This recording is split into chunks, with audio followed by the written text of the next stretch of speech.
Hello and welcome to today's webinar, Decoupling Security Segmentation from Networking for Effective PCI Compliance. Today's event is brought to you by Illumio and produced by Actual Tech Media. My name is David Davis and I'll be your moderator for today's event. Before we get started, we have a little bit of housekeeping we first need to cover. There's a few things that you should know. First off, we want this to be an educational event, so we encourage you to ask as many questions as you'd like about PCI and security segmentation, microsegmentation, and we'll do our best to answer those questions throughout the event. We'll also be awarding a $300 Amazon gift card to one lucky attendee on today's live event. If you're watching this event on demand, I'm sorry, the drawing has already occurred. Full price terms and conditions can be found on our website, events.actualtechmedia.com. And with that, it's my pleasure to introduce today's presenter. That is Vivian Tero, Senior Product Marketing Manager at Illumio. Vivian, take it away. I'm here to talk about security segmentation, why you need it, how it's different from network segmentation, and how it can significantly enhance your organization's ability to accurately scope and effectively segment your PCI environment. So let's begin. Today's agenda will cover the following topics. We will begin by discussing PCI scoping and segmentation challenges, what it is, why segmentation errors continue to occur, and what it means for your PCI programs. Then we'll discuss the limitations of traditional network segmentation. After that, I'll introduce security segmentation, how this is different from traditional segmentation, and how to go about doing this without tearing out your networking and security investments. And then I will discuss the critical components of security segmentation and conclude with a discussion on Illumio's approach for security segmentation. So let's begin. PCI starts with the assumption that everything is in scope, and a PCI entity has to demonstrate that you have effectively segmented your cardholder data environment, or CDE, from the rest of your environment. But because data centers and an entity's payment in architectures are very complex today, identifying the components that make up the CDE and those that are authorized to connect to the CDE can be difficult. So what happens? You either overscope your PCI environment, which means that your PCI compliance and audit costs go up, or you underscope your PCI environment, whereby you increase your chances that your CDE could be compromised, or you fail your PCI audit, or both. So doing this will have repercussions on your ability to conduct business.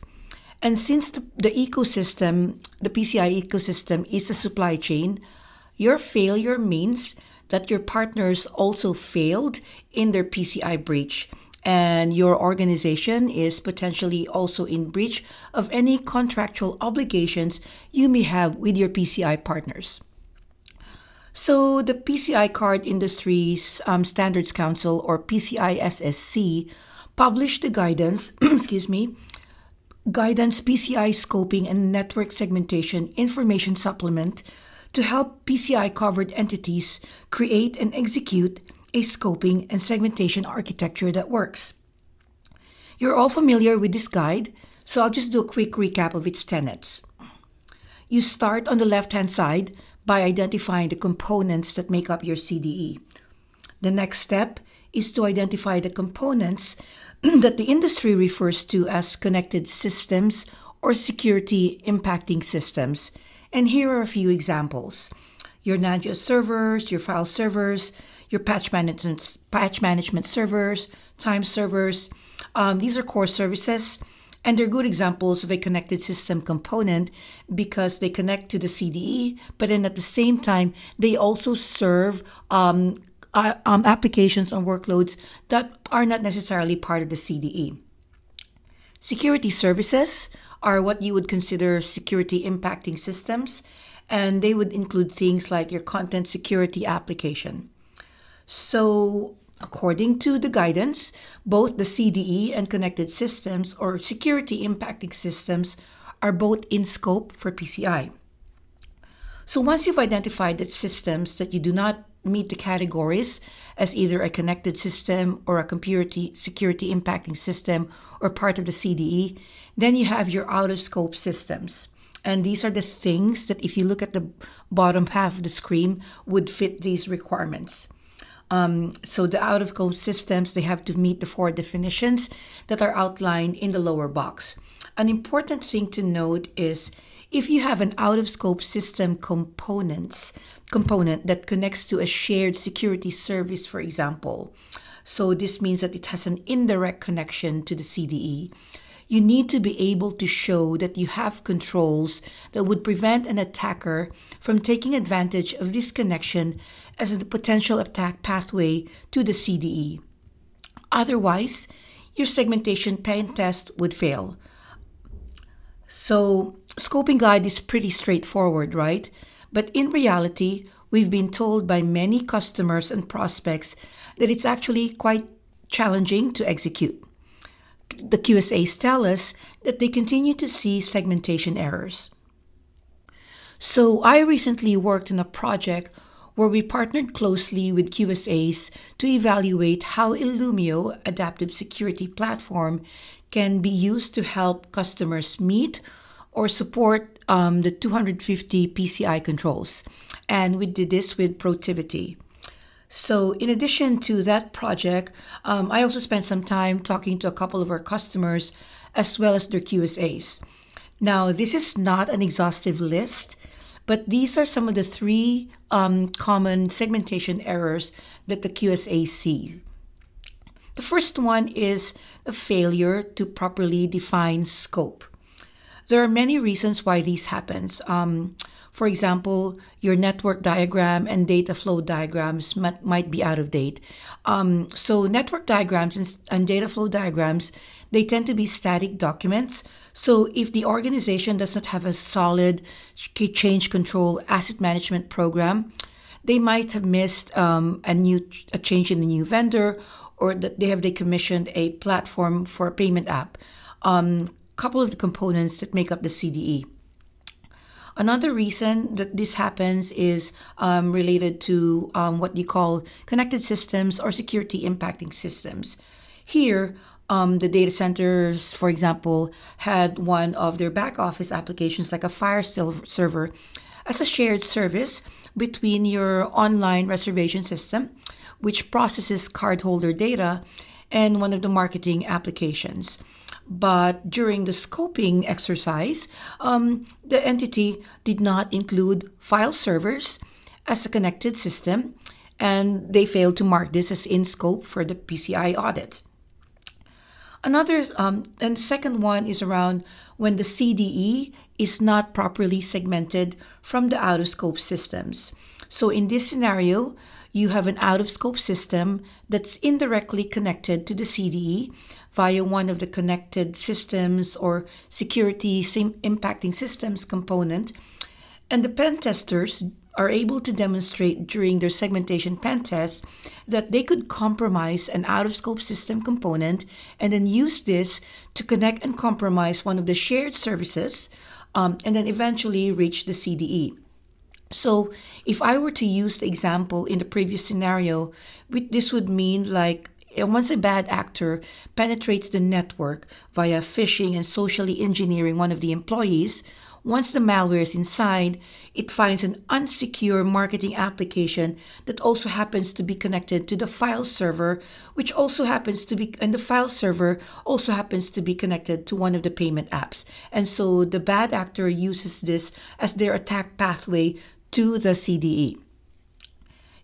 The third common segmentation error is when the data center environment and the payment infrastructure have changed continuously. So for example, you've brought in a new vendor, or for example, you are in a highly virtualized environment where keeping track of these changes in the workloads becomes really difficult. And then as a result, your firewall change control process is actually also slow and manual, so your firewalls are out of date. So just based on the 3 examples that I shared with you about the common segmentation errors, it's pretty obvious that there's a couple of reasons why a lot of the PCI covered entities continue to experience these segmentation errors. One of the reasons, as I've shown you in the examples that I've cited, is increasing complexity in the payment infrastructure. So if you look at a typical retailer, for example, today, it has both a physical as an online presence. You could see from the chart that the payment infrastructure is more complex. There are many payment options. So for example, in addition to your, kiosk in your physical stores, which could be in your remote offices or remote branches, there are also things like you're using Square, you're using Apple Pay. And so, you have that first layer of complexity. Then if you go into the middle and you look at the data center itself, which we will go into detail in the next slide, the data center may be striped across multiple regions. The applications inside the data center may be running across different compute platforms, including AWS. And then you also look at the ecosystem of the internet-based connections. For example, you have connections to an acquiring bank. There are connections to online shopping platforms. There are also the employees. And in many instances, there's also connections to third-party cloud services like loyalty cards, online billing, and other content management systems. So really part of your PCI ecosystem. And then if we drill into the PCI's own data center, you will find that today's data centers are also becoming more complex. So on the left-hand side, you will have your traditional data center, which was relatively self-contained. You have your perimeter defenses, they control north-south traffic. And then on the right-hand side, this is a simplified model of a typical data center today, which is probably representative of many of you. So here, your data centers are distributed physically and logically either across regions or across multi-clouds. So you're using a combination of public cloud and private cloud resources. And then your on-prem data center may be managed by VMware NSX or Cisco CSI. And then you have applications running on a combination of bare metal, you have virtualized applications, and then you're starting to use containerized workloads. You're also using Salesforce, for example, the Salesforce Cloud for your CRM and marketing applications. You may also be using the ServiceNow Cloud to manage your ITSM and IT operations. And then one of your regional data centers is in an AWS region. And all of your applications, your PCI applications, are running across this environment. So when you have a security or compliance obligation to isolate specific applications or systems, in this case, your PCI environment, you need to take this into account. And this poses a lot of interesting challenges. So how do you get visibility into the communications and dependencies to ensure that your PCI scope is accurate and you apply segmentation accordingly, especially when your workloads are mixed or they're moving constantly from one environment into another? And then as your workloads spin up or spin down, how do you keep up with change so that you're maintaining security parity? If you have a newly deployed workload, how do you ensure that, security and segmentation policies are automatically provisioned for that workload? And then as you look at this in the context of risk, you also need to figure out, how do you reduce the attack surface in this highly dynamic environment? And then obviously for PCI, you need to be able to keep track of your CDE, your connected systems, and your impacting systems, and manage all of this change without using security as your choke point. So, for companies that work for a PCI covered entity, if your QSA tells you that you have a scoping error or major scoping error or major segmentation error, you've also probably heard your QSA tell you that, you have two options. You either expand your PCI scope or you segment your network. And we all know that both of these options can be expensive. Do you really want to segment your PCI east-west traffic by deploying more VLANs, more data center firewalls? Do you have to re-architect your existing networking architecture? Perhaps you've already tried this approach and find that it costs too much. And then you have to figure out, how is this going to scale?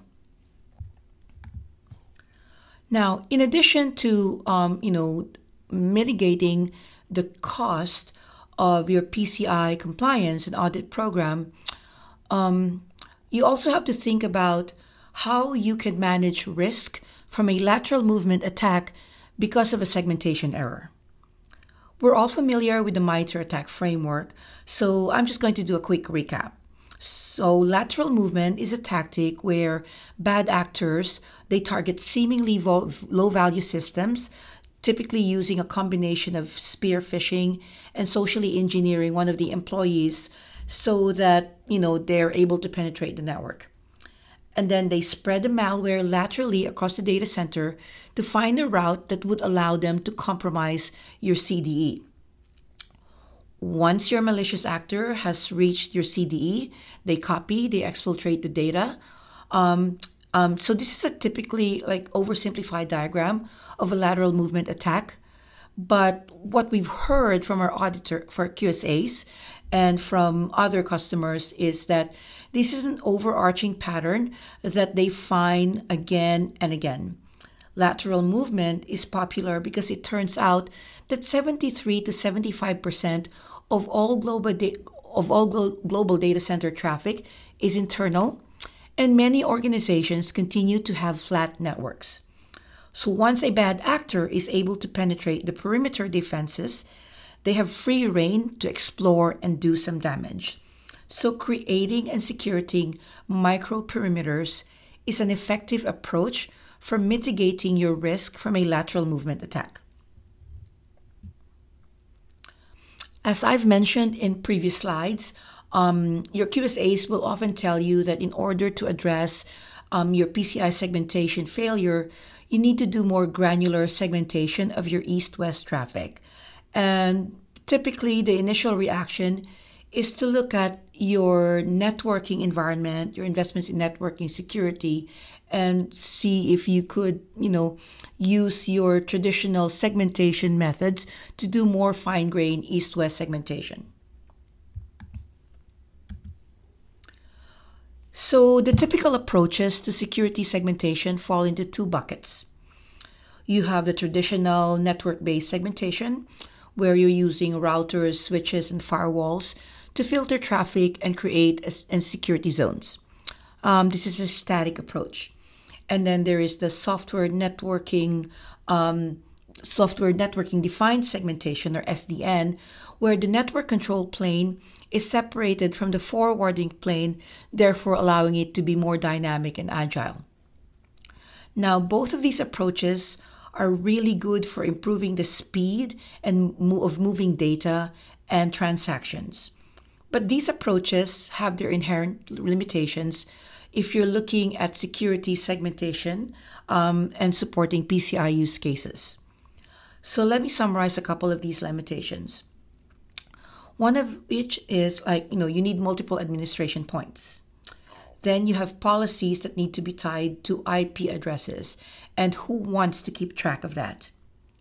Third, applications are often not conveniently located in the same network boundaries. So, you have to think about, what does this mean if I were to do more fine-grained segmentation? Do I need to deploy more in data center firewalls? Do I need to create more VLANs?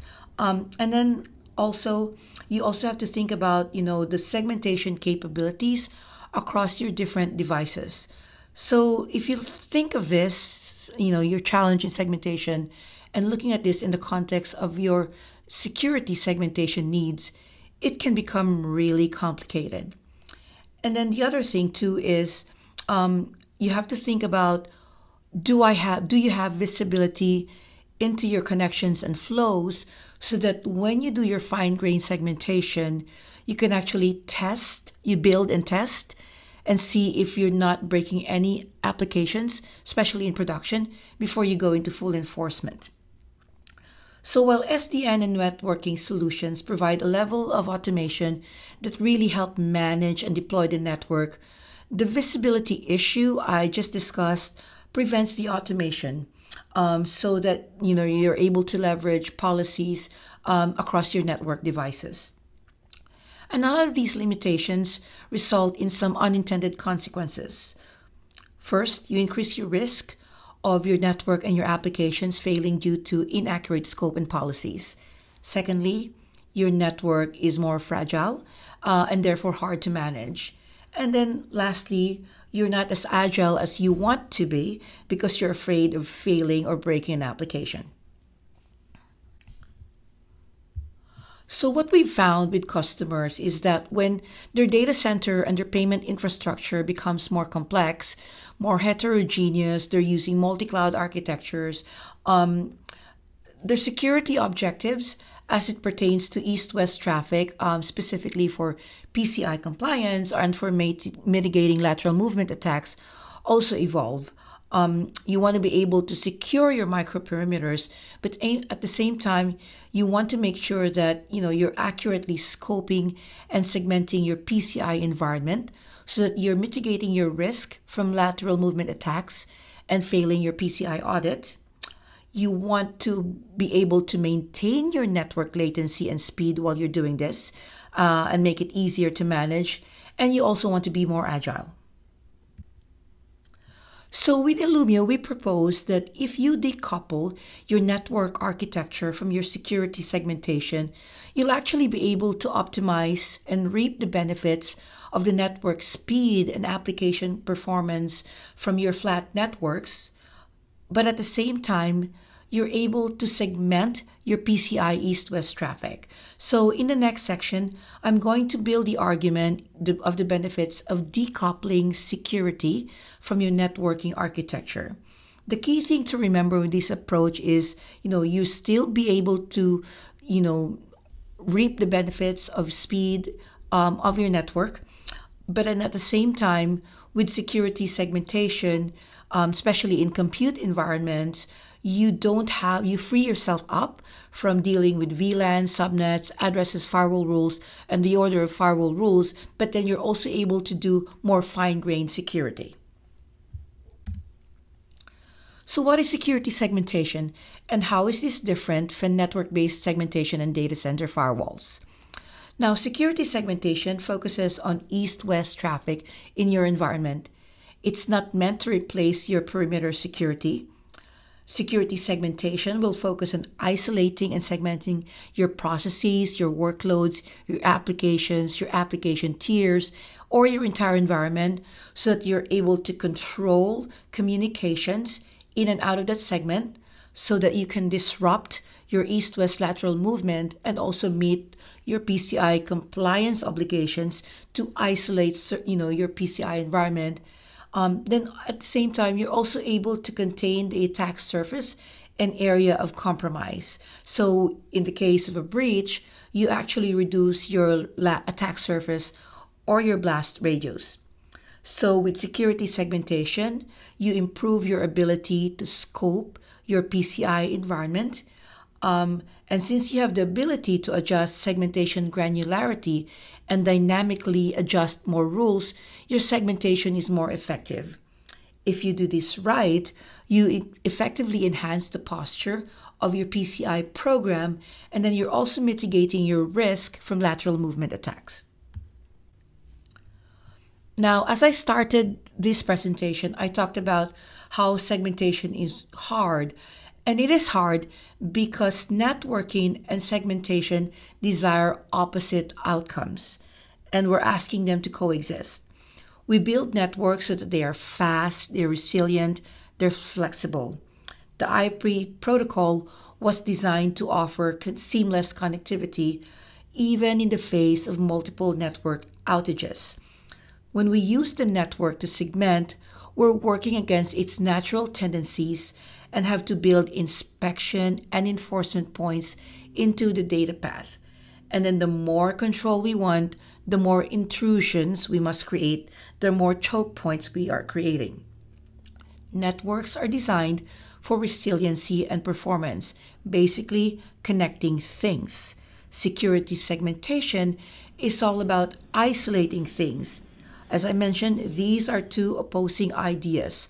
In fact, some of customers have told us that they were forced to break their network to implement security segmentation.